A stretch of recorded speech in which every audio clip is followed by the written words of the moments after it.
Bien, vamos a continuar en este video con el comentario al capítulo 26 según San Mateo, un comentario que, como ya hemos dicho, es muy rico en elementos a meditar, en elementos a considerar para ver la voluntad de Dios en la vida de los discípulos, en la vida del Mesías, en la vida de la iglesia. Y bueno, pues vamos a continuar con esta segunda parte del comentario al Evangelio según San Mateo.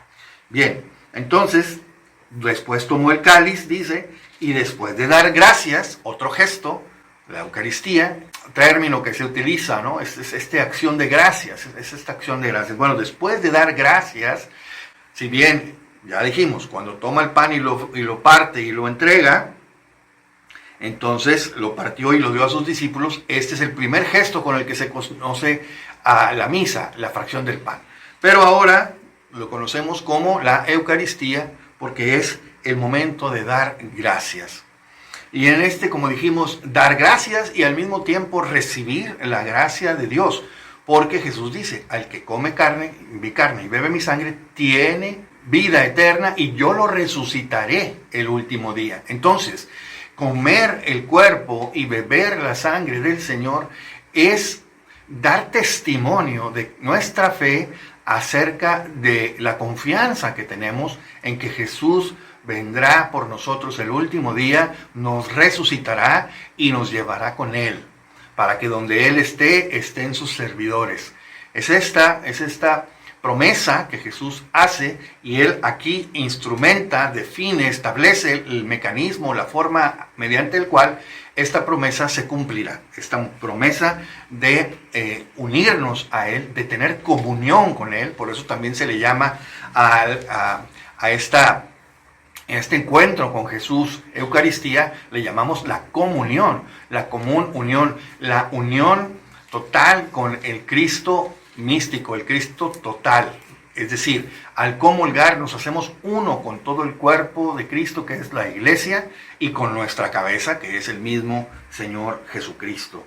Y Él dice, beban todos de Él. Nuevamente la voz imperativa, beban todos de Él. Entonces, aquellos que no beben, que no comen el cuerpo y la sangre de Cristo, pues van directamente en contra de un deseo y una orden expresa de Jesucristo. Entonces, cuando vienen y nos dicen, no, es que nosotros somos los que verdaderamente cumplimos la voluntad de Dios, discúlpame, pero si no comes su cuerpo y no bebes su sangre, no estás cumpliendo la orden que Él nos dio. Y esta orden no solamente viene como algo que tenemos que hacer, sino que nos dice por qué. Porque dice, la sangre de la alianza, esta es mi sangre, sangre de la alianza que se derrama por todos para el perdón de los pecados. Nuestra participación en el cáliz de Jesús, al beber su sangre, estamos bebiendo el perdón de nuestros pecados, estamos bebiendo el sacrificio que nos reconcilia con el Padre. ¿Porque lo dice la iglesia? No, es porque la iglesia lo aprendió y recibió de Jesús. La iglesia da testimonio de esta orden de Jesús y la iglesia lo está haciendo a través de este relato de según San Mateo, nos está dando este testimonio. Tenemos otros tres en los otros tres evangelios, ¿verdad? Los otros tres relatos. Pero aquí claramente nos dice para qué tenemos que comer y beber el cuerpo y la sangre de Cristo, para que se nos perdonen nuestros pecados. Porque esta es la manera como Jesús nos está reconciliando con el Padre, a través de pagar, como dice San Pablo, la nota de cargo que estaba sobre nosotros por nuestros pecados, por nuestras ofensas a Dios. Y Jesús les hace otra promesa, les digo que no, a partir de ahora, no beberé más este fruto de la vid, hasta el día en que lo beba con ustedes en un vino nuevo en el reino de mi Padre. Es un relato muy breve, pero totalmente lleno de sentido y fundante, diríamos que también vinculante, ¿verdad? Nos define como discípulos. Si tú dices ser discípulo de Cristo, de seguir sus enseñanzas, pero no comes su cuerpo, no bebes su sangre, debes cuestionar verdaderamente tu discipulado, si verdaderamente eres discípulo de Cristo. El mismo Cristo llegó también a profetizar que llegaría un momento en el que la fe en toda su enseñanza se estaría perdiendo. Llega él a decir, como lo vimos en los relatos de los capítulos 24 y 25, llega Jesús a preguntar, ¿acaso encontrará fe el Hijo del Hombre cuando vuelva? ¿Encontrará fe sobre la tierra? Y es que así va a ser este camino también de la iglesia, de seguir a su Señor para pasar pues por toda esta situación de la pasión, muerte y resurrección. Jesús mismo dijo, si esto hicieron con el leño verde, si esto hacen con el dueño de la casa, ¿qué no harán con su familia? ¿Qué no harán con sus seguidores? Si a mí me rechazaron, a ustedes también. Si a mí me persiguieron, a ustedes también. Si a mí me crucificaron, a ustedes también, ¿verdad? Y esta crucifixión sabemos que es todo este padecimiento, ya sea físico, ya sea místico, ya sea moral, ya sea espiritual, por el que hemos de pasar todos los seguidores de Cristo. Entonces Jesús les dijo, esta noche seré ocasión de tropiezo para todos ustedes, porque está escrito, heriré al pastor y se dispersarán las ovejas del rebaño, dice el profeta Zacarías.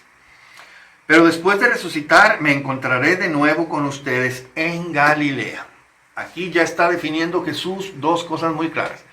Su resurrección, por supuesto, y además les está haciendo con ellos una cita. Tenemos una cita en Galilea. Una vez que yo resucite, nos veremos en Galilea.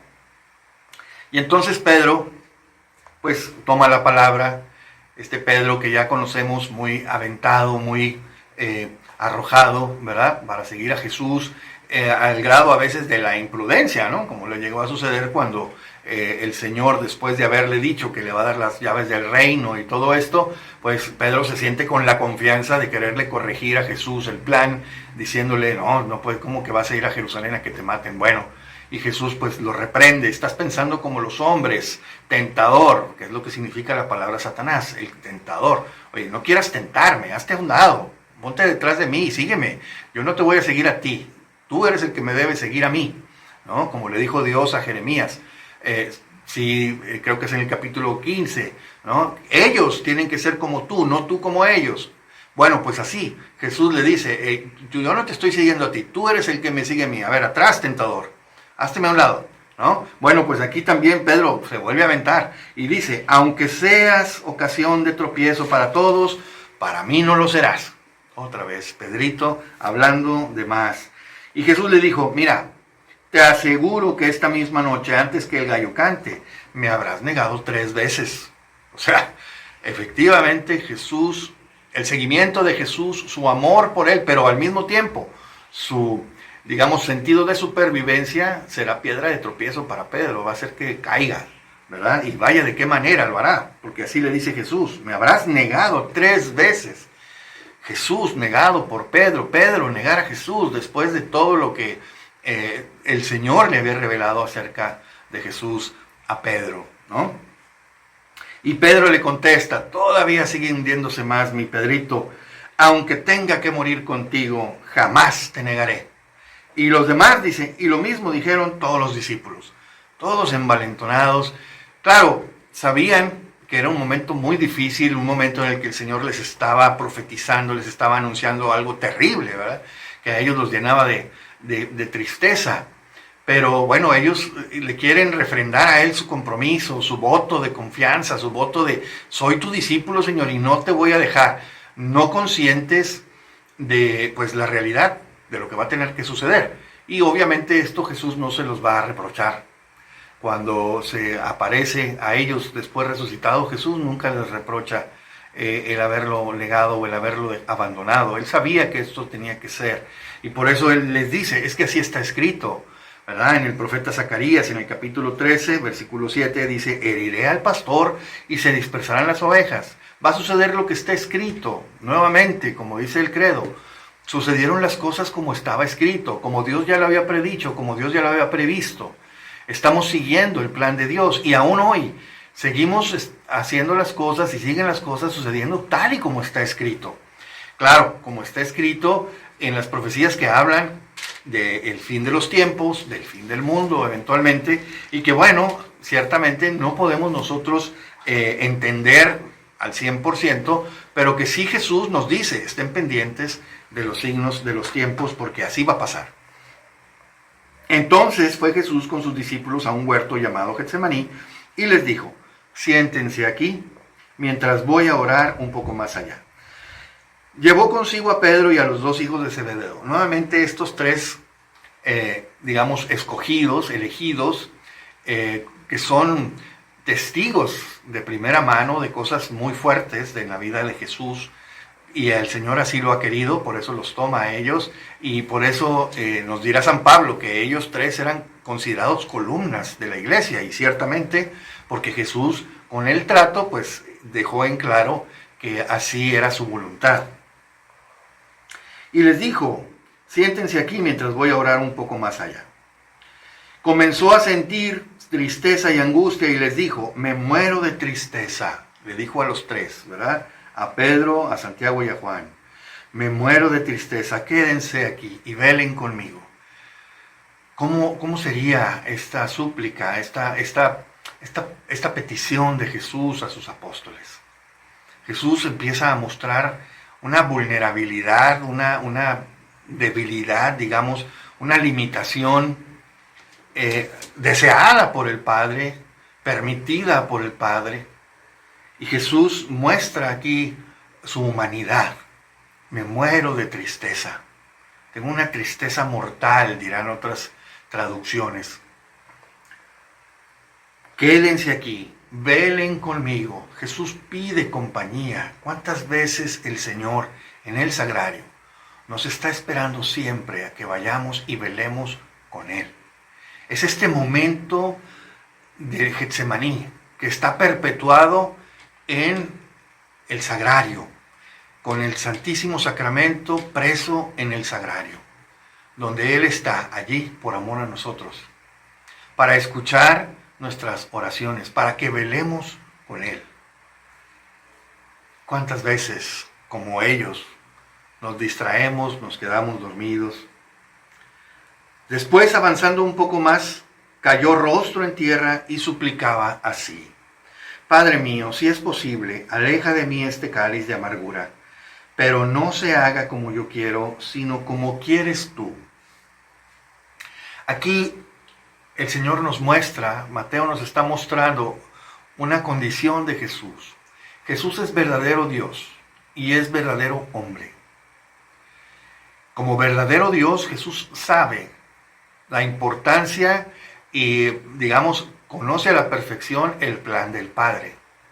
Pero humanamente siente una aversión al sufrimiento, siente un rechazo, una repulsa a todo lo que Él va a tener que sufrir, a tener que pasar, a todo el desprecio, los golpes, los salivazos, las pedradas, los insultos, tantas cosas, ¿verdad?, que Él va a tener que sufrir, que le desgarren sus carnes, que prácticamente lo dejen hecho un gusano, como dice los poemas del siervo de Isaías, ¿no?, que ya no tenía aspecto de hombre. Él sabe todo esto y además sabe que todo ese sufrimiento resultará inútil para una porción importante de hombres y mujeres que lo rechazarán, que aún con todo y esto no se convertirán, no aceptarán el plan de Dios.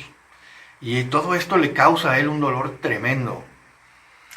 Entonces, humanamente, Él se resiste a esto. Y viene un momento importante donde Jesús mismo dice que no se haga lo que yo quiero, sino lo que quieres tú. Es decir, la voluntad humana de Jesús tiene que pasar por esta prueba de unirse a la voluntad del Padre. Y es lo mismo que nos muestra Jesús a nosotros, porque es exactamente lo que nosotros tenemos que hacer. Es este amén de Jesús, el fiat de Jesús. Nos decía un padre, hay 4 digamos, fiat o amén, ¿verdad? Fiat en latín, amén en arameo, en hebreo, que Dios ha dispuesto para nuestra salvación. El primer amén o hágase o así sea, fiat, es cuando el Señor nos crea, hace toda la creación, hágase, así sea, amén, que así sea. El momento de la creación, ese es el primero más importante. El segundo amén, cuando María le dice al ángel, hágase en mí ese plan de Dios. Viene el ángel, le presenta el plan de Dios a María y ella dice, amén, fiat, hágase, de acuerdo, sí participo, sí quiero, yo también estoy de acuerdo, yo estoy en el plan de Dios. Es el segundo amén. El tercero es cuando Jesús le dice al Padre, amén. Jesús, desde su humanidad, desde su naturaleza humana, Jesús le dice al Padre, amén, hágase en mí tu plan. Que no se haga como yo quiero, yo, el hombre, el que no quiere sufrir, el que quisiera quedarse, el que quisiera salir librado de esta copa, de este cáliz de sufrimiento. Amén, hágase tu voluntad. Y el cuarto, amén, el cuarto fiat, es el que tú y yo tenemos que darle al Señor. Señor, tú hiciste todo esto por mí y me presentas tu discipulado, el seguirte a ti como la forma de que se haga tu voluntad en mí para mi salvación. Y el hombre desde su corazón, desde todo el fondo de su ser, desde toda su humanidad, su libertad, le dice a Dios, hágase. Quiero ser tu discípulo. Amén. Yo te seguiré. Así como decían los apóstoles, ¿verdad? Yo te seguiré, Señor. Yo te seguiré. Que se haga en mí tu voluntad. Que se haga en mí según tu palabra.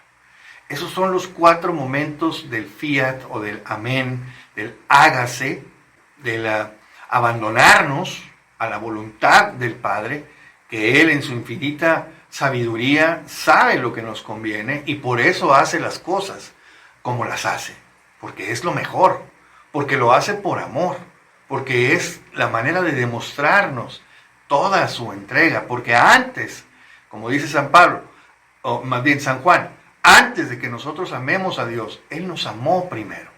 Antes de que nosotros demos la vida por Cristo, Él la dio por nosotros primero. Pues bien, aquí está. Aquí está este momento en el que Jesús dice que no se haga lo que yo quiero, sino como lo quieres tú. Amén, dice Jesús. Regresó junto a los discípulos y los encontró dormidos y entonces dijo a Pedro, de modo que no han podido velar conmigo ni siquiera 1 hora. Y de ahí vienen las horas santas. La idea es velar con Jesús al menos 1 hora. Y ciertamente, con tristeza tenemos que reconocer que a veces no aguantamos ni 5 minutos ante el Santísimo. ¿Verdad? Están estas visitas al Santísimo, estos libritos que hablan de 5 minutos ante el Santísimo, 15 minutos de visita al Santísimo. Cuando Jesús en la palabra de Dios nos dice, al menos 1 hora, quédate a velar conmigo. Velen y oren para que puedan afrontar la prueba. Jesús no solamente en su humanidad nos pide acompañarle, sino nos lo propone como una manera de salvación también para nosotros, porque es a través de la oración que llegan a nosotros las gracias que necesitamos para vencer al pecado. Velen y oren para que puedan afrontar la prueba, pues el espíritu está bien dispuesto, pero la carne es débil. Se alejó de nuevo por segunda vez y volvió a orar así. Padre mío, si no es posible evitar que yo beba este cáliz de amargura, hágase tu voluntad. Un segundo amén. Regresó y volvió a encontrarlos dormidos porque sus ojos se cerraban de sueño. Los dejó y volvió a orar por tercera vez, repitiendo las mismas palabras. Aquí hay 2 cosas que quedan en claro. Jesús hace este triple amén. Es un amén solemne, es un amén en el que Jesús no deja dudas de su disposición al plan del Padre, ¿verdad? Sabemos que este número 3 para el judío significa esta plenitud, esta santidad, este superlativo, es el gran amén que Jesús dice al Padre. Yo quiero cumplir tu voluntad. Estoy aquí para cumplir tu voluntad, como dice el Salmo. Me has dado un cuerpo y estoy aquí para hacer tu voluntad. Así lo ratifica aquí Jesús con esta tercer amén, este tercer momento de oración en Getsemaní, donde vuelve a repetir las mismas palabras. Este es el otro punto. Hay quienes dicen, no, es que la oración es repetitiva. Pues vaya que todos los cristianos hacemos oraciones repitiendo las mismas palabras, porque cuántas veces volvemos a decir, como la liturgia celestial, santo, santo, santo, bendito y alabado seas, Señor. Venga, Señor, tu bendición sobre nosotros. Bendito y alabado seas. Y lo repetimos 1001 veces. A veces criticamos en los demás lo que nosotros mismos hacemos. De modo que, pues, como decía un amigo, a gritos de marrano, oídos de carnicero, ¿verdad? No les hagas caso a esos que te critican porque rezas el Padre Nuestro, rezas el Ave María, que son oraciones totalmente bíblicas, totalmente enseñadas por la Iglesia, que es columna y fundamento de la verdad, y que son medios que el Señor pone para nuestra salvación. De modo que no temas por utilizar todas esas oraciones que la Iglesia nos propone y que las utilicemos tantas veces, y lo más importante, que todas las veces que las digamos de corazón.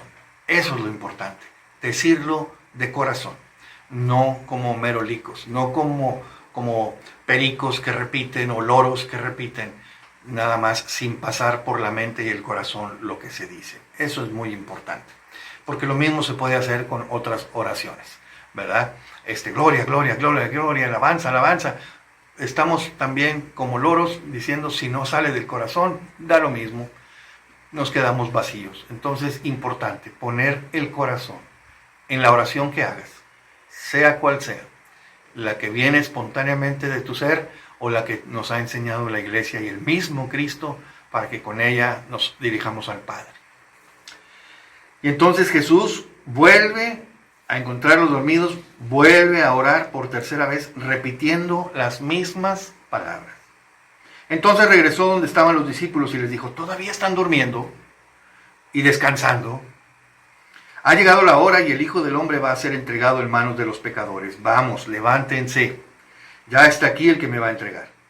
Aún estaba hablando Jesús cuando llegó Judas, uno de los 12, y con él un gran tumulto de gente con espadas y palos, enviados por los jefes de los sacerdotes y ancianos del templo. El traidor les había dado esta señal: al que yo bese, ese es, arréstenlo. En cuanto llegó, se acercó Judas y le dijo, ¿qué tal, maestro? Y lo besó. Jesús le dijo, amigo, a lo que has venido. Entonces se abalanzaron sobre Jesús, lo agarraron y lo arrestaron. Uno de los que estaban con Jesús sacó su espada y dando un golpe al criado del sumo sacerdote le cortó una oreja. Y Jesús le dijo, guarda tu espada, que todo el que pelea con espada, a espada morirá. ¿O crees que no puedo acudir a mi Padre, que pondría enseguida a mi disposición más de 12 legiones de ángeles? Pero entonces, ¿cómo se cumplirían las escrituras según las cuales tiene que suceder así? Nuevamente, el plan de trabajo de Jesús es la palabra que ha sido escrita acerca de las profecías, ¿verdad? Él está para cumplir la voluntad del Padre expresada en las Escrituras. Y entonces, pero Jesús le hace ver también, en este caso sabemos que fue Pedro, ¿verdad? Porque lo menciona Marco, lo mencionan otros evangelistas, que el que saca la espada y le corta la oreja al sirviente del sumo sacerdote, que se llamaba Malco, por cierto, ¿verdad?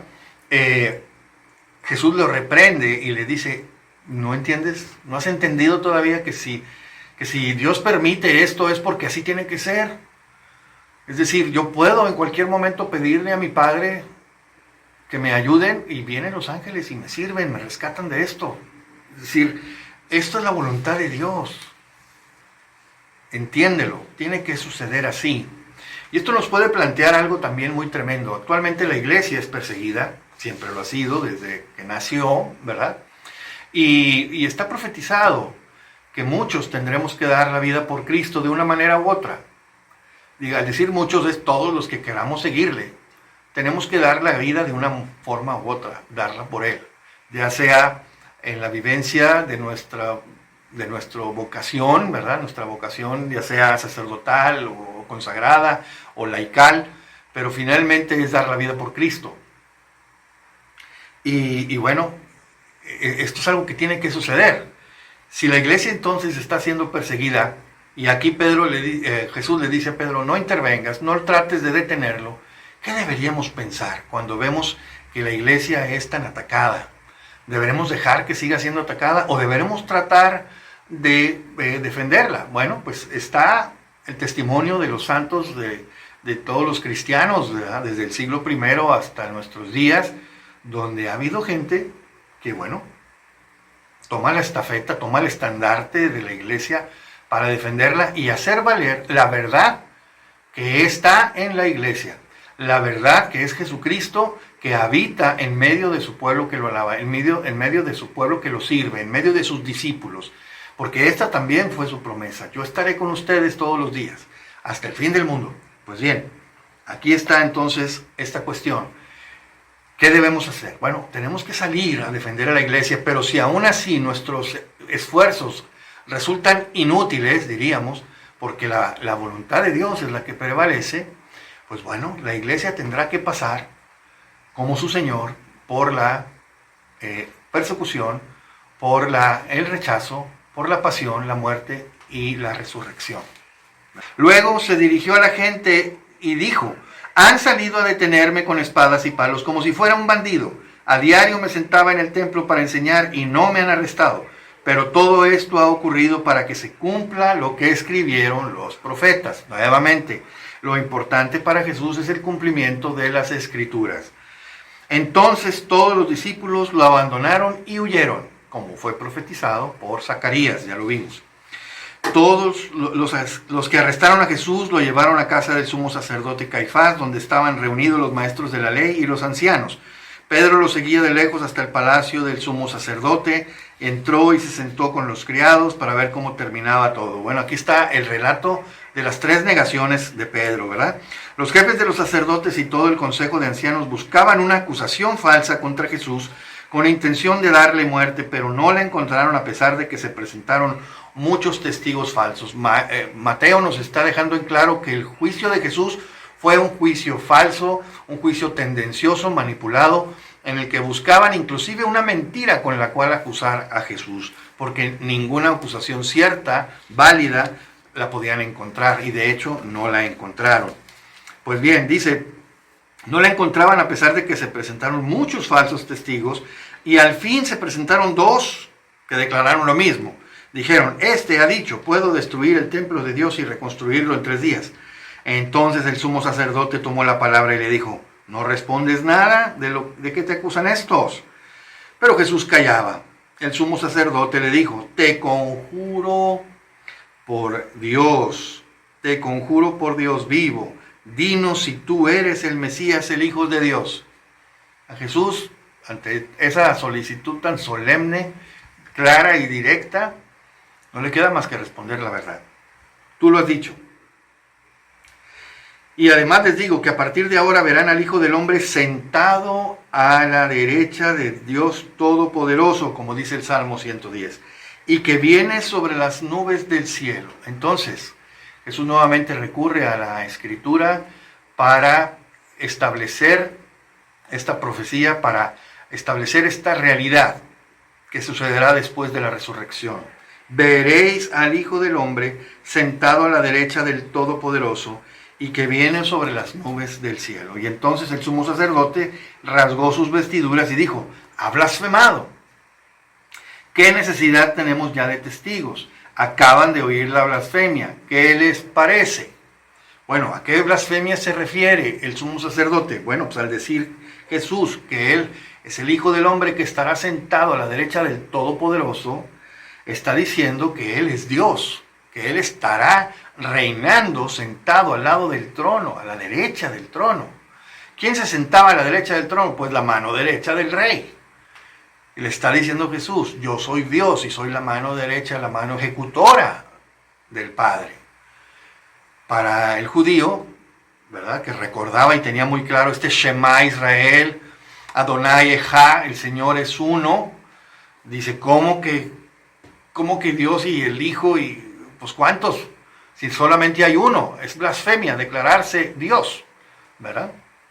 Y claro, Jesús nos está revelando a la Santísima Trinidad, pero pues es rechazado por el sumo sacerdote. ¿Qué les parece? Y todos respondieron, merece la muerte. Pues sí, era la paga de la blasfemia, ¿no? Era un pecado mortal. Y entonces se pusieron a escupirlo en la cara, a darle bofetadas, y otros lo golpeaban diciendo, a ver, Mesías, adivina quién te ha golpeado. Imagínense que Jesús hubiera empezado a decir los nombres de cada uno que lo golpeó. Jesús calla. ¿Por qué? Porque así está escrito de él. Como dice uno de los poemas del siervo del profeta Isaías, ¿verdad? Se callaba ante los insultos y salivazos, como el cordero, ¿verdad?, que calla y silencioso es llevado al matadero. Así él no opuso resistencia, callaba y aguantaba todas las ofensas. Pedro estaba afuera, sentado en el patio, se les acercó una criada y le dijo, tú también estabas con Jesús, el Galileo, pero él lo negó, diciendo, no sé de qué me hablas. Salió después al portal, lo vio otra criada y dijo a los que estaban allí, este andaba con Jesús de Nazaret, y por segunda vez lo negó con juramento. Esta vez con juramento. Yo no conozco a ese hombre. Juró no conocer a Jesús. Imagínate, ¿verdad? Un pecado gravísimo. Poco después, porque estaba jurando en falso, ¿verdad? Poco después se acercaron a Pedro los que estaban allí y le dijeron, no hay duda de que tú eres uno de ellos, se nota en tu acento. Entonces él se puso a maldecir y a jurar, no conozco a ese hombre. A maldecir y a jurar. Jesús le había dicho a Pedro que lo iba a negar 3 veces. Estas 3 negaciones de Pedro son pecados mortales, terribles. Negar al Señor. Prácticamente alguien podría pensar que estos pecados fue inclusive más grave que el de Judas, porque lo negó. Judas propiamente no negaba a Jesús, simple y sencillamente no lo entendió. Y buscó una oportunidad de beneficiarse económicamente. Y tan no esperaba que Jesús fuera condenado, sino que más bien Jesús se presentara ante el Sanedrín y los convenciera de su mesianidad, de ser el Mesías esperado, que cuando Jesús es condenado a muerte, Judas se arrepiente. Judas va y regresa el dinero, entregado a un inocente, etc. Entonces, ¿cuál es la diferencia entre Judas y Pedro? Bueno, pues que Pedro, a pesar de ese pecado tan terrible, ¿verdad?, que 3 veces negó al Señor con juramento, jurando en falso, negando al Señor. El gran pecador, Pedro, es el mismo al que Jesús ha puesto como encargado, custodio de la fe de la iglesia, imagínate.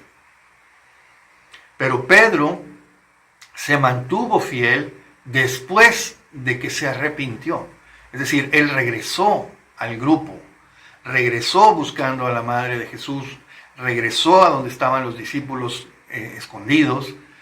Pedro no se separa de la iglesia, si bien comete un pecado que podríamos pensar peor que el de Judas, porque negó si nos dice San Pablo, es necesario que confieses con tu boca al Señor, ¿verdad?, y creas en tu corazón la resurrección. Bueno, pues Pedro, a pesar de todo lo que había visto de Jesús, lo niega, imagínate. Qué terrible, es un pecado tremendo. Quizá podríamos pensar que es peor que el de Judas, por la gravedad de jurar en vano, no conocer al Mesías. Después de que había dado fe de él, tú eres el Hijo de Dios vivo. Y que Jesús le dice, eso te lo reveló el Padre, no te lo reveló nadie más, ni la carne ni la sangre, ningún hombre. Pedro cometió un pecado gravísimo, pero Pedro regresó. y Judas no. Por eso dice Jesús, ay de aquel que entrega al Hijo del Hombre, porque Jesús sabe que el que lo va a entregar ni siquiera la fe tiene. Pedro por miedo niega su propia fe, porque Pedro sabía quién era Jesús, digamos, mejor que Judas, ¿verdad? Porque él así lo había testificado. Tú eres el Hijo de Dios vivo, tú eres el Mesías, el Hijo de Dios vivo. Eso Judas no lo entendió, no lo había entendido. Y buscó una oportunidad de beneficiarse económicamente, pero después ve que aquello se sale de control de lo que él esperaba, y va y regresa el dinero. Pero después él no comprende que Jesús lo puede perdonar. Él no comprende que la misma comunidad podría haberlo acogido. Sin embargo, pues él pierde, como no tiene fe, pierde la esperanza y considera que su pecado es más grande que el amor, la misericordia y el perdón de Dios. Después de haber visto a Jesús hacer portentos tremendos. Sin embargo, no tiene fe. Y eso termina siendo su perdición. Y dice Pedro, después de haber negado, maldecir y jurar, no conozco a ese hombre, dice, inmediatamente cantó un gallo. Pedro recordó lo que Jesús le había dicho, antes que cante el gallo, me habrás negado 3 veces. Y saliendo afuera, lloró amargamente. Pedro, al final de este capítulo 26, Mateo nos atestigua, ¿verdad?, que Pedro se arrepintió con un dolor indecible. A Pedro le duele en lo más profundo haber traicionado a Jesús. Después de toda la muestra de amor y de confianza que le había dado Jesús, porque Jesús lo invitó al monte de la transfiguración, Jesús lo llevó a presenciar su humanidad en Getsemaní. Jesús a Pedro, a Santiago y a Juan les mostró tantas cosas, y Pedro era consciente de esto. Y Pedro tiene que reconocer que Jesús tenía razón, le dijo que lo iba a rechazar. Y así sucedió. Entonces Pedro tiene que llorar y llorar y llorar. Algunas tradiciones antiguas dicen que Pedro lloró tanto que se le llegaron a marcar, ¿verdad?, las huellas de haber llorado tanto, ¿verdad?, de haber traicionado el amor de su Señor, la confianza de su Señor. Pero Jesús no se lo reprochó jamás. Jesús se lo advirtió, porque así iba a suceder. Y veremos también más adelante en el relato de San Juan cómo Jesús le ayuda a Pedro a sanar esa herida que él tenía de haberle fallado tan tremenda, que ciertamente pues podríamos pensar que jamás terminó totalmente de sanar. Digo, si nos ponemos en el lugar de Pedro, podríamos pensar que él jamás terminó de superar, ¿verdad?, esta falla que él tuvo, ¿verdad? Sin embargo, mientras más reconocía él su falta, más reconocía el amor, la misericordia del Señor. Y así lo va a mostrar él después en su ministerio como papa, como encargado de la iglesia, en sus cartas, ¿verdad? Y también en su manera de actuar, que veremos en el libro de los Hechos de los Apóstoles. Pues bien, hasta aquí el comentario del capítulo 26. Gracias, Señor, por este capítulo 26, este relato de tu pasión, estos momentos tan tremendos que marcan nuestra salvación, nuestra redención, que suceden según estaba escrito, porque ese era el plan del Padre, es el plan del Padre, que tú llevas a término, que cumples cabalmente, y que con ello nos das también este ejemplo de que debemos nosotros aceptar el plan del Padre para nosotros en nuestras vidas y decir contigo, como el Salmo, decir: aquí estoy, Señor, para hacer tu voluntad, hágase en mí, fiat, amén, así sea la voluntad del Padre en nosotros. Concédenos las gracias que necesitamos para que verdaderamente, aún después de haberte fallado, como te falló Pedro, en todo momento sepamos confiar en tu infinita misericordia y regresemos siempre a ti, aún y después de haber fallado gravemente. Tú, Señor, a un corazón contrito y humillado, nunca lo desprecias. Gracias, Señor. A ti la gloria, la alabanza, el poder, el amor, la honra, el servicio, la entrega de toda tu iglesia y de todos los hombres y mujeres de buena voluntad. Gracias, Señor, porque esto es obra de tu Espíritu Santo, el Espíritu Santificador, que nos lleva a ti. Bendito seas, en el nombre del Padre, y del Hijo, y del Espíritu Santo. Amén.